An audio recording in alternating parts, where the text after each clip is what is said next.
십자가에 죽으셨으나 다시 사셨습니다. 그는 생명의 하나님이시기 때문에 죽음에 매여 있을 수 없었습니다. 다시 사신 예수님을 제자들과 또 많은 성도들이 직접 만나 보았죠. 예수님의 제자들이 부활하신 주님을 만나 본 사실은 참으로 이대하고 놀라운 경험이 되었습니다. 물론 예수님이 죽으시기 전에 주님과 함께하고 주님으로부터 메시지를 직접 듣고 주님이 행하신 표적을 통해서 주님에게서 하나님의 능력을 보고 주님과 함께 먹고 자고 또 주님을 만지고 품에 안기고, 이것도 엄청난 경험이죠. 구약시대 같으면 하나님의 음성만 들어도 죽을 지경이었잖아요. 하나님의 보좌만 보고도 죽은 자 같이 되었는데, 하나님이 친히 사람 되어 오셨는데 그 사람 되어 오신 하나님의 품에 안기기도 하고 만지기도 하고 함께 먹고 그 음성을 친히 듣고 하는 것은 위대한 경험이 아닐 수가 없었고 큰 축복이었죠.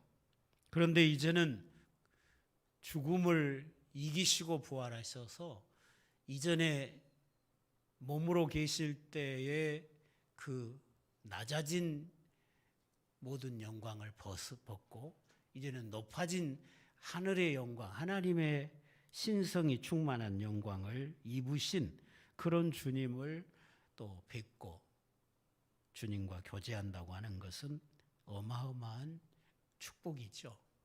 주님과 함께 구워진 생선을 먹기도 하고 주님의 음성을 듣기도 하고 문이 닫혔는데도 주님이 들어오시기도 하고 나가시기도 하고 이런 놀라운 경험들을 제자들이 했습니다. 네, 제자들이 부활의 주님을 만나고 나서는 전부 변화가 되죠. 부활의 주님을 만나고 안 변한 사람이 하나도 없습니다. 제자들이 예수님 만나기 전에는 슬픔, 두려움, 절망 이런 것에 사로잡혀 있었지만 부활의 주님을 만나고 나서는 그런 게 다 없어지죠. 슬픔이 사라지고 절망이 사라지고 두려움이 사라지고 담대함이 생기고 그들의 생이 바뀌고 이제는 무엇을 위해서 살아야 될 것인지 답을 얻게 됐어요. 아, 이분을 위해서 이제 살아야 되겠구나. 부활의 증인으로 살아야 되겠구나.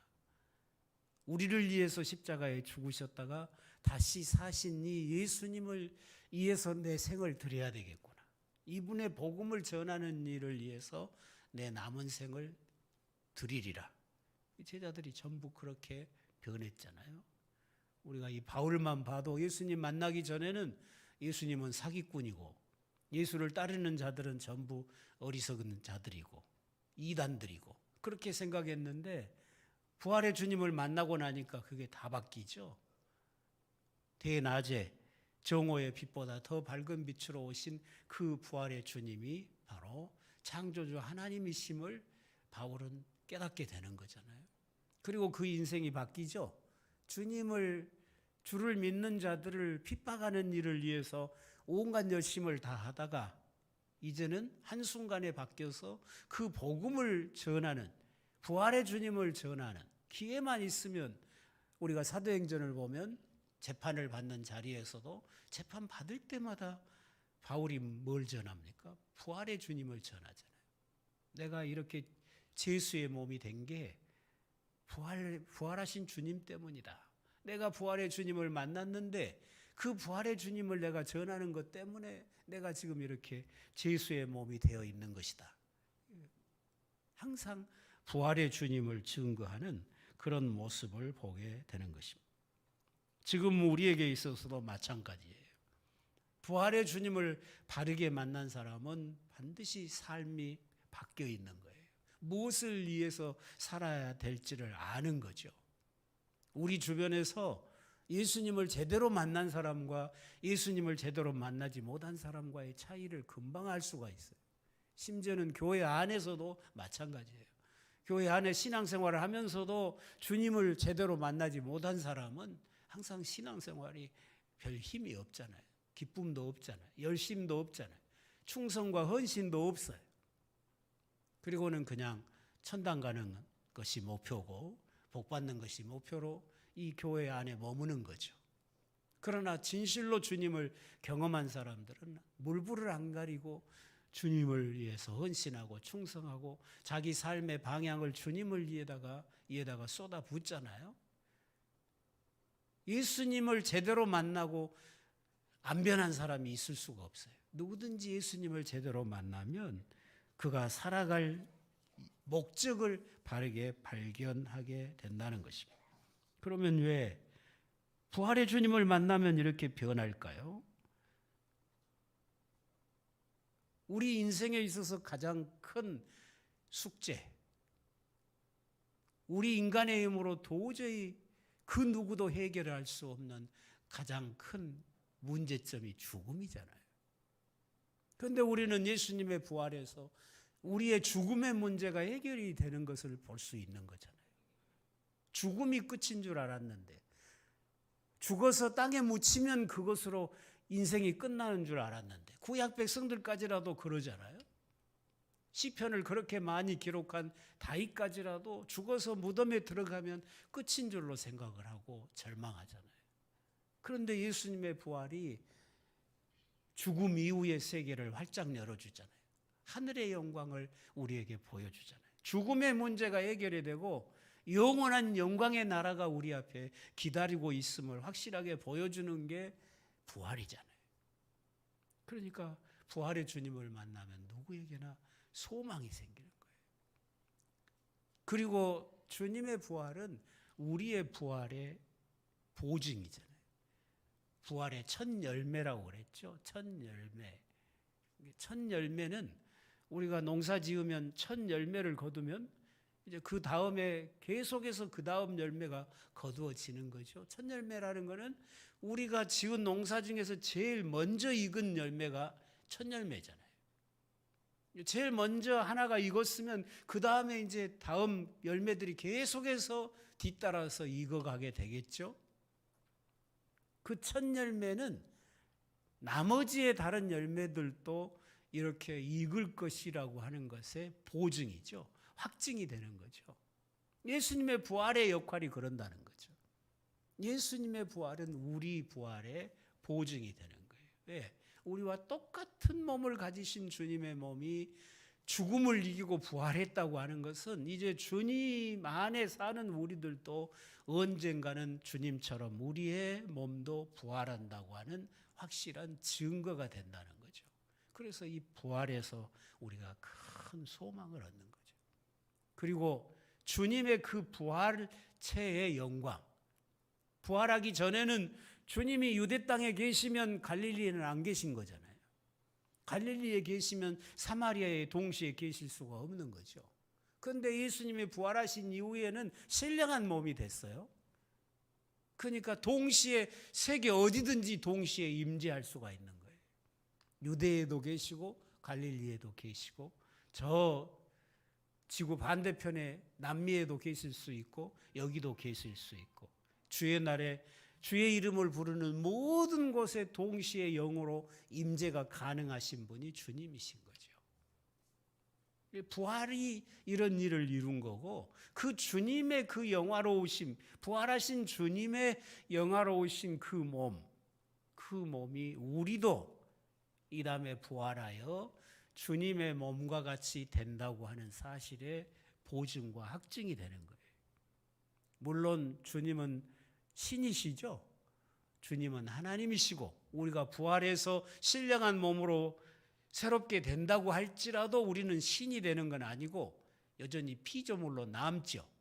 그렇지만 그 주님의 몸과 같이 똑같은 영광을 우리가 입고 시간을 초월하고 공간을 초월하면서 죽음도 없고 병듦도 없고 늙어지는 것도 없고 그런 영화로운 삶을 우리가 살아가게 될 것이라는 거죠. 주님의 그 부활하신 모습에서 우리의 모습을 볼 수 있는 거예요. 그러니까 부활의 주님을 누구라도 보고 나면 소망이 안 생길 수가 없는 거죠. 그리고 그 주님을 위해서 헌신하고 충성할 수밖에 없는 거죠. 그 부활의 영광에 들어가려면, 주님이 가지신 그 부활의 영광에 우리가 참여하려면 그 주님을 사랑하고 그 주님을 위해 충성하고 그 주님을 위해 헌신해야만 되는 것이잖아요. 그러니까 부활을 믿으면, 부활 신앙이 있으면 주의 일에 힘쓰게 돼 있는 거예요. 그러니까 고린도전서 15장이 부활장이잖아요. 부활에 대해서 길게 설명을 하고 맨 끝에 가서 뭐라고 그래요? 우리에게 부활이 있기 까닭에 그러므로 너희들이 흔들리지 말고 주의 일에 항상 힘쓰는 자가 되라. 너희 수고가 주 안에서 헛되지 않을 줄을 알미라. 오늘 저와 여러분이 주님을 위해, 복음을 위해, 교회를 위해서 수고하고 섬기고 헌신하는 것이 결코 헛되지 않을 것입니다. 왜요? 부활의 영광이 있기 때문에. 우리가 장차 주님 다시 오시면 우리 몸이 부활해서 영광의 처소인 새하늘과 새 땅에서 주님과 함께 영원히 거하게 될 것인데, 오늘 우리가 왕 되신 주님을 위해서 수고하고 헌신한 모든 것이 우리의 상급이 되고 우리의 영광이 되어서 우리의 뒤를 따르게 될 것입니다. 그걸 생각하면 충성할 수밖에 없는 거죠. 게으르게 신앙생활 할 수가 없는 거예요. 그러니까 오늘 우리가 부활신앙이 있다면, 나는 지금 주님을 위해 어떻게 헌신하고 충성하고 있는가? 나는 주님 앞에 서는 날 상을 얻도록 신앙생활을 하고 있는가? 그냥 교회만 왔다 갔다 하는 그런 신앙이 되면 안 되겠죠. 교회만 왔다 갔다 예배만 참석하고 가는 그런 신앙이 되지 마시고 부활의 영광을 생각하면서 주님의 그 부활하신 그 영화로운 모습이 장차 나의 모습이 될 것이라고 하는 믿음을 가지고 그 주님을 위해서 충성하고 헌신하는 그런 여러분의 삶이 되시기를 바랍니다. 부활의 주님을 만난 사람들마다 더 이상 자기를 위해 사는 자가 없었어요. 누구든지 부활의 주님을 만나고 나면 자기를 위해 사는 사람이 없었습니다. 자기를 위해 사는 것을 버리고 이제는 나를 위해 죽었다가 다시 살아 내 생명이 되어주신 그 주님을 위한 삶으로 자기 삶의 방향을 바꿨어요. 그걸 회개라고 그런다고 그랬죠. 그게 회개예요. 한두 가지 잘못된 행동 고치는 게 회개가 아니에요. 행동 고치는 거는 예수 안 믿어도 얼마든지 고칠 수 있잖아요. 그게 회개가 아니고 나를 위해서 살던 삶이 죽어야 된다는 거죠. 그리고 나를 위해 자기 생명을 내어주신 주님을 위한 삶으로 여러분의 삶이 바뀌어야 되는 거죠.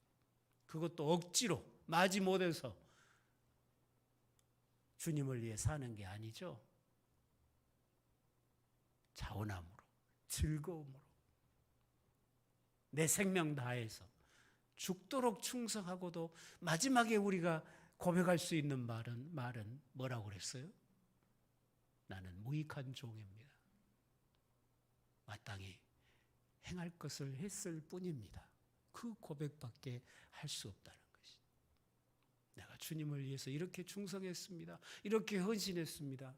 그게 우리 고백이 아니라 죽도록까지 충성하고도 나는 무익한 종입니다. 마땅히 해야 될 것을 했을 뿐입니다. 그렇게밖에 할 수 없다는 거죠. 왜? 주님이, 하나님이신 분이 사람 되어 오셔서 내가 당해야 될 모든 저주와 심판을 대신 당하시고 나를 살리셔서 주님과 함께 일할 수 있는 영광스러운 자로 삼아 주셨으면 그렇게 신앙생활 해야 된다는 거죠. 그래서 우리가 우리의 일생에서 가장 큰 사건이 주님 만난 사건이 돼야 되는 거. 부활의 주님을 내가 만나서 그분을 나의 생명의 주로 삼은 것이 내 인생의 가장 큰 사건이 돼야 되고, 내 인생을 뒤바꿔 놓는, 내 삶을 뒤바꿔 놓는, 가장 내 삶을 뒤흔드는 사건이 돼야 된다는 거예요. 그렇지 아니하면 내가 주님을 제대로 만났다고 말할 수가 없다는 것입니다. 부활의 주님을 만난 사람들이, 만난 제자들이, 만난 많은 성도들이 어떻게 그 삶이 변화되었던가, 그런 것을 보면서 오늘 우리가 진실로 예수 그리스도의 부활을 믿는다면 우리도 나를 위한 삶을 버리고 주님을 위해서 죽도록까지 충성할 수 있는 그런 삶이 되어야 될 것입니다. 죽어서 천당 가는 게 우리의 목적이 아니에요. 신령한 몸으로 부활해서 저 새하늘과 새 땅에서 영원토록 주님과 함께 왕노릇하는 것이 우리의 목표가 되어야 될 것입니다. 우리 몸도 부활해서, 신령한 몸으로 우리 몸도 부활해서 우리가 주님의 그 부활체와 같은 그런 영광을 입고 주님과 함께 새하늘과 새 땅에서 영원토록 살아가는 그날을 바라보면서 오늘 믿음을 지키고 오늘 주님을 기쁘게 섬기는 그런 삶이 되시기를 바랍니다. 지금 여러분이 사는 삶은 주님 만날 날을 준비하는 삶이죠. 주님 오시면 어떤 사람은 사망의 부활로 부활을 해서 불못에 던져질 것이고, 어떤 사람은 생명의 부활로 부활을 해서 영생의 새하늘과 새 땅에 들어갈 것인데, 나는 둘 중에 어떤 길을 걷고 있는가 생각해 보고, 여러분이 지금 가장 열심히 하고 있는 게 뭔가 생각해 보셔야 돼요. 날마다 열심히 사시는데 무엇을 위해서 나는 이런 열심을 쏟고 있는가를 생각해 보고, 과연 주님을 위해서인가? 내가 하는 모든 일이 주님을 사랑함으로 지금 살고 있는가? 나 먹고 마실 것을 위해서는 엄청나게 부지런한데, 그냥 너무 지나치도록 부지런하고 일을 많이 하는데, 내 영혼을 위해서, 내가 주님 만나는 그날을 준비하는 일을 위해서는, 신앙생활하는 일에서는 게으르면 안 되는 거예요. 그럼 잘못 사는 거잖아요. 그럼 다 놓치게 되잖아요. 주님 앞에 서는 날 악하고 게으른 종이 되면 그건 평생 산 게 다 헛것이잖아요. 평생 내가 수고하고 땀 흘려 노력한 것이 뭐가 되겠어요? 아무 유익이 없는 것이, 무익한 것이잖아요. 오늘 주님을 위해서, 부활의 주님을 위해서 살아가는 것만이 우리의 뒤를 따르고 우리의 상급과 영광이 된다는 것을 잊지 말아야 되는 것입니다. 오늘 이 부활의 절기를 살면서 부활이 가져다 준 주님의 은혜를 더욱 새롭게 깨닫는 날이 되시기를 바랍니다. 부활의 주님을 만난 사람마다 새로운 인생을 시작했듯이 여러분의 삶은 새롭게 시작되었는가? 예수님 만나기 전의 삶을 이어가고 있는가?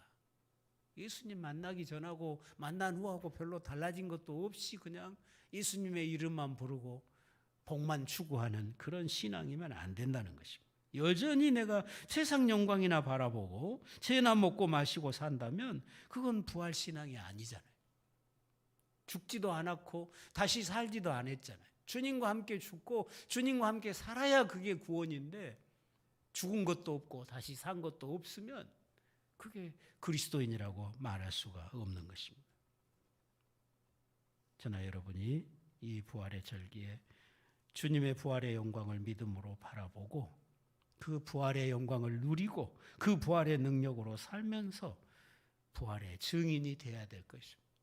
부활의 증인으로 우리를 부르셨어요. 부활의 주님을 만난 자마다, 부활의 영광을 본 자마다 그리스도의 부활의 증인으로 바뀌었습니다. 여러분의 남은 생애가 부활의 증인, 주님이 부활하신 것과 부활의 주님을 만난 내가 어떻게 삶이 달라졌는가를 보여줄 수 있는, 주님이 부활하신 것을 증거하고 그 부활의 주님을 만난 내가 내 삶이 어떻게 바뀌었는가를 세상 앞에 보여줄 수 있는 그런 신앙이 되시기를 바랍니다. 그게 안 되면 안 된다고요. 내가 진짜 주님의 부활의 주님을 만났으면 내가 바뀌어야 되는 거죠. 그런데 안 바뀌면, 교회만 다니지 안 바뀌면 그 문제가 있는 거죠. 그게 거듭나지 않은 거잖아요. 자기가 부인되지 않고 있는 거잖아요.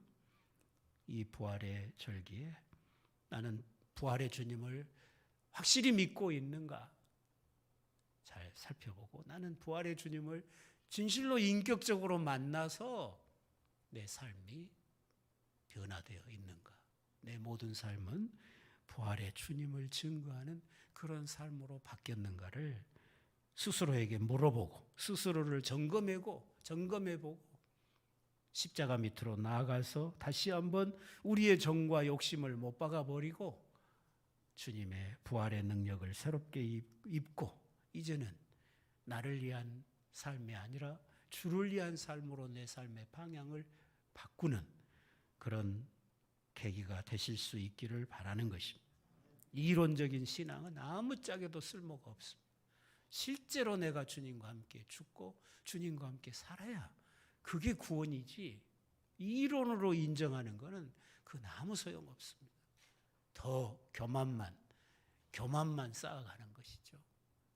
주님 앞에 죽고 주 안에서 다시 살아서 주님을 위해서 죽도록 충성하고도 교만해지지 않고 나는 무익한 종입니다, 마땅히 행할 것을 했을 뿐입니다, 고백할 수 있는 그런 저와 여러분이 되실 수 있기를 바라는 것입니다. 기도하시겠습니다.